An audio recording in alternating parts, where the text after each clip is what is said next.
Hola, buenas tardes, profesor y compañeros. Hoy tenemos el gusto de presentarles la charla sobre las propiedades de los códigos. Los integrantes del grupo son Eva Gutiérrez, Yasmín Sánchez, Ilianis Carrión y Jonathan Sánchez.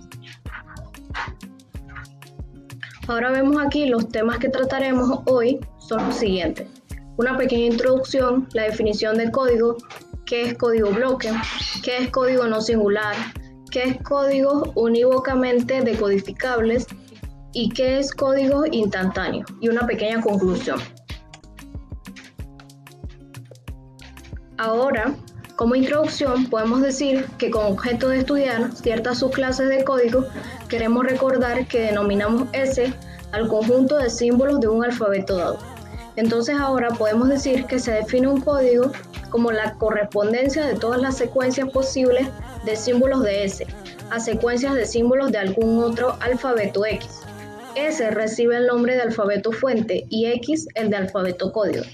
Esta definición de código es demasiado general para presentar interés al tratar de síntesis de código. Por lo tanto, más adelante plantearemos una definición de código más sencilla y limitaremos nuestra atención a aquellos códigos que poseen ciertas propiedades suplementarias. Ahora vemos qué es un código. Un código es una serie de símbolos que por separado no representan nada, pero al combinarlos pueden generar un lenguaje comprensible solo para aquellos quienes lo entiendan. Un código puede ser interpretado si se conoce su fuente, que es de dónde proviene y cuál es su objetivo, para qué sirve. Las condiciones sobre las cuales se crea un código son ampliamente variadas. Ahora mencionamos algunos tipos de códigos que son código bloque, códigos no singular, códigos unívocamente y códigos instantáneos. Ahora mencionamos qué es un código bloque. Los códigos bloques son técnicas utilizadas para transformar un conjunto de datos binarios n en otro un poco más largo, k, donde se agregan unos bits de más para dar redundancia al código saliente k, donde k es mayor que n. El número de dígitos de comprobación o redundancia será m es igual a k menos n, donde m son la cantidad de dígitos adicionados. Ahora, podemos mencionar los objetivos de los códigos bloques. Tienen como objetivo construir buenos códigos que permitan codificar gran cantidad de mensajes, códigos de gran tamaño, se transmitan con rapidez y eficacia, alta tasa de información, detecten y corrijan simultáneamente la mayor parte de los errores, distancia mínima posible, y faciliten algoritmos fáciles y efectivos de codificación. Los objetivos son contradictorios, lo cual implica que se requiere un equilibrio entre ellos. Ahora, un ejemplo de código bloque.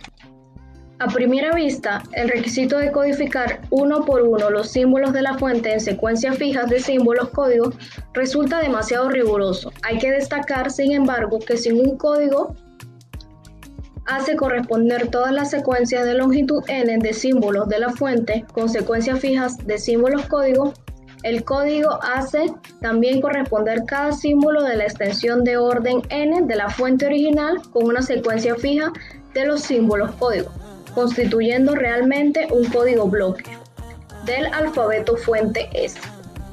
Ahora hablaremos de los códigos no singulares. Un código es no singular si cada símbolo de origen se asigna a una cadena de bits que sea no vacía. Es decir, que la asignación del símbolo de origen de las cadenas de bits sean inyectivas. Un pequeño ejemplo de esto es el mapeo de M1. En este caso vemos que este ejemplo es no singular porque tanto A como B están asignadas a la misma cadena de bits, que en este caso es 0. Ahora, cualquier extensión de esta asignación de este ejemplo generará una codificación con pérdida. Tal codificación singular aún puede ser útil cuando alguna pérdida de información es aceptable. Por ejemplo, cuando dicho código se usa en comprensión de audio o la comprensión también puede ser de un video, donde una codificación con pérdida se vuelve equivalente a la cuantificación de la fuente. Ahora veremos un pequeño ejemplo de los códigos no singulares. Ok, y en este ejemplo vemos los símbolos de la fuente C1, C2, C3, C4 con sus respectivos códigos. Igualmente en la parte izquierda superior vemos el ejemplo, y este ejemplo primeramente vemos que S es igual a S1, lo vemos con su asignación, su código asignado al lado, S2 igualmente, S3 y S4 cada uno con su código al lado asignado. Ahora vemos la C, pero en este caso la C no es una C sola, sino que tiene el símbolo de arriba, que es como una comita, y vemos a los símbolos de fuente con su código asignado. Ahora, en este ejemplo de código, este ejemplo es no singular,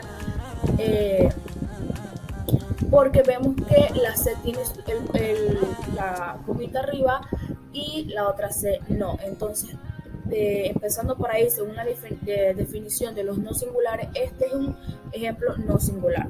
Ahora, es de esperarse que si se comprime usando códigos singulares, habrá pérdida de información, pero en ciertos contextos, como la comprensión de archivos multimedia, esto puede llegar a ser aceptable.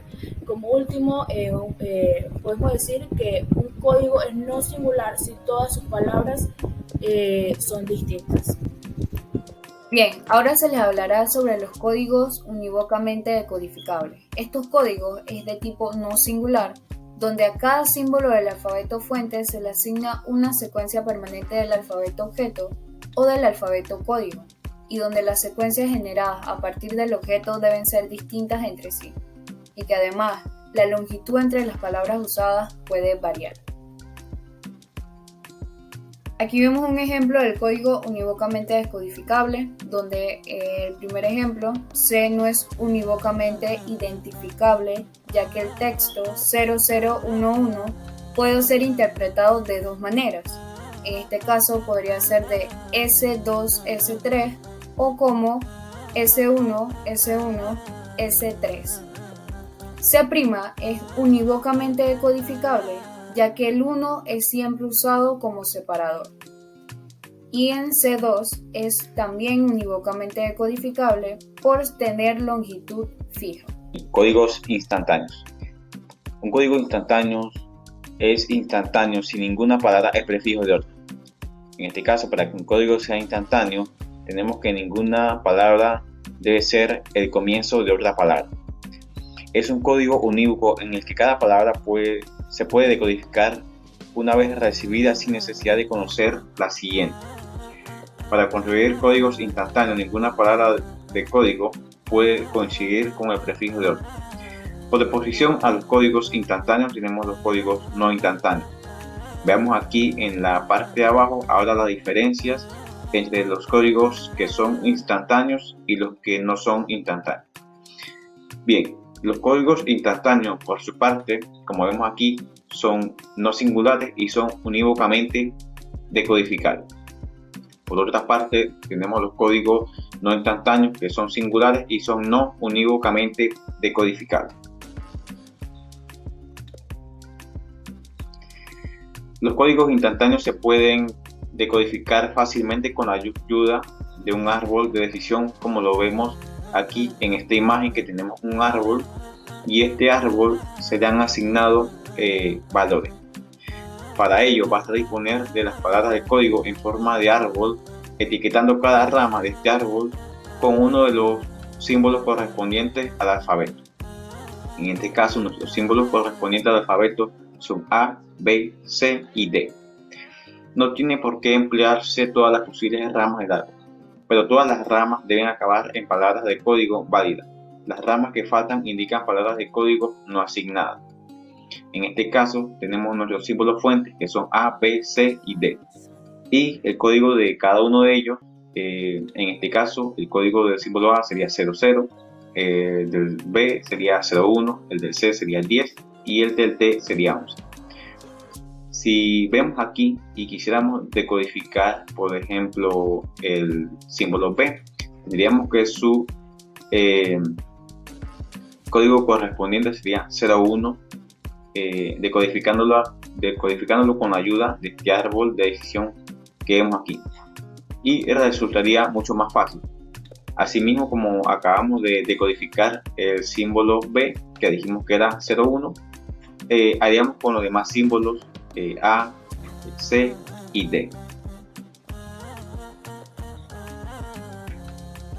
Veamos otro ejemplo. Tenemos aquí el alfabeto, cuyos símbolos son A, B, C y D, el alfabeto fuente, y la probabilidad de ellos es un medio, un cuarto, un octavo y un octavo. Estas son las probabilidades de emisión de dichos símbolos. En este caso queremos tener un código binario que sea compacto. Para que el código sea compacto, ha de ser instantáneo y de longitud mínima, como vemos en este caso. La longitud de la palabra código, que asignaremos a cada símbolo será la siguiente.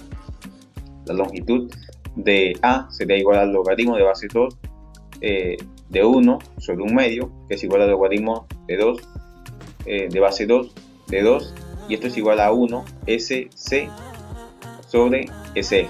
La longitud de B es igual al logaritmo de base 2 de 1 sobre un cuarto, y esto es igual al logaritmo de base 2 de 4, y esto a su vez es igual a logaritmo de base 2 de 22, que sería igual a 2 SC sobre SF.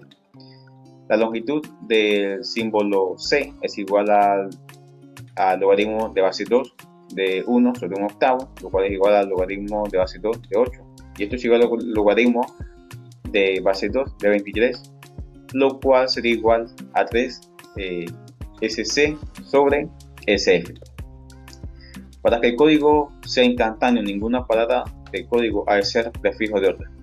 En consecuencia, un posible código compacto es el siguiente que tenemos en este cuadro.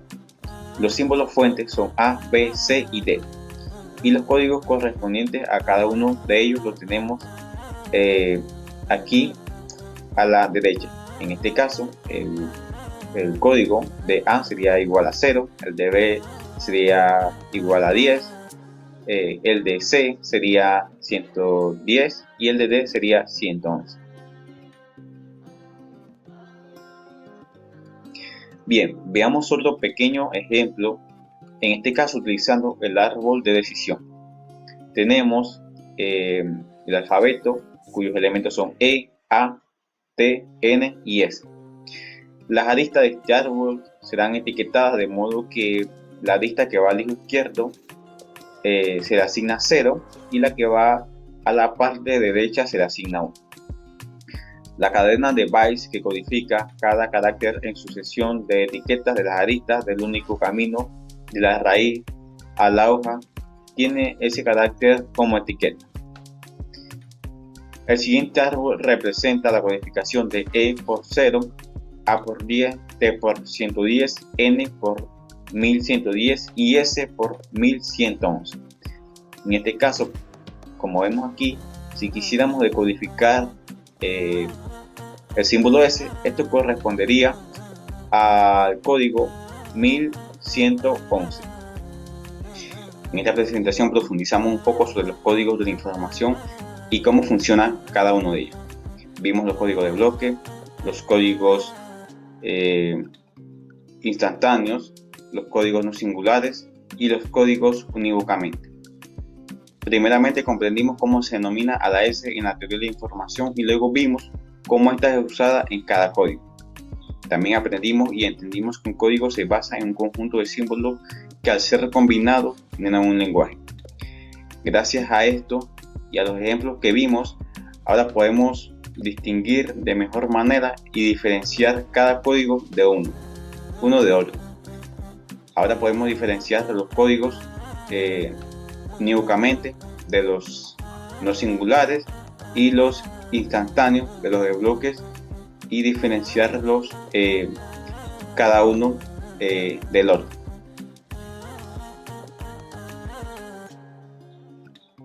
Muchas gracias.